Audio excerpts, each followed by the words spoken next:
Video ketenangan hati, Masya Allah. Kebiasaan manusia dia akan pergi dekat benda, asap, makanan, cerita kat pasangan, ataupun benda yang paling common, pergi dekat tempat-tempat yang cantik untuk nak healing.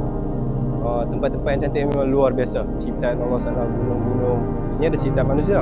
Kalau nak bandingkan memang kalah lah ciptaan manusia kan. Tapi nak beritahu kat sini, ciptaan Allah SWT ni semuanya berzikir kepada Allah. Gunungnya, lautnya, pokoknya, air terjunnya, tempat kita suka pergi healing ni, semuanya berzikir kepada Allah, tapi kita tak tahu cara mereka macam mana.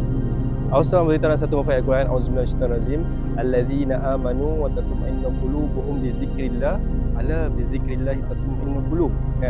Hanya dengan mengingati Allah SWT, hati akan jadi tenang. Jadi kita manusia, kita dah pergi tempat-tempat healing ni, tapi kita ingat dekat sini akan menjadi tenang. Kita lupa yang ketenangan tu datang daripada Allah. Jadi kita dah yakin dekat tempat-tempat. Jadi kita tak yakin dengan Allah SWT. Kita yakin dengan Allah SWT, tapi kita ragu-ragu, susah. Sebab apa? Kita lemah buat usaha taksiman. Manusia ni, kita semua dalam kesilapan. Dan dengan kesilapan kita akan menutup hati kita. Jadi kita kena banyakkan istighfar. Ingat Allah SWT, hati akan jadi bersih. Hati kita ni fitrah memang dah bersih. Untuk bersihkan, dan banyak ingat Allah SWT, dan hati akan jadi tenang. Dan tenang ni bukan tempat untuk dunia. Dunia ni tempat untuk ujian. Ketenangan ni hanyalah di akhirat. Jadi lalui ujian dunia ni dengan penuh kesabaran dan kekuatan supaya kita dapat ketenangan yang selama-lamanya dekat mana?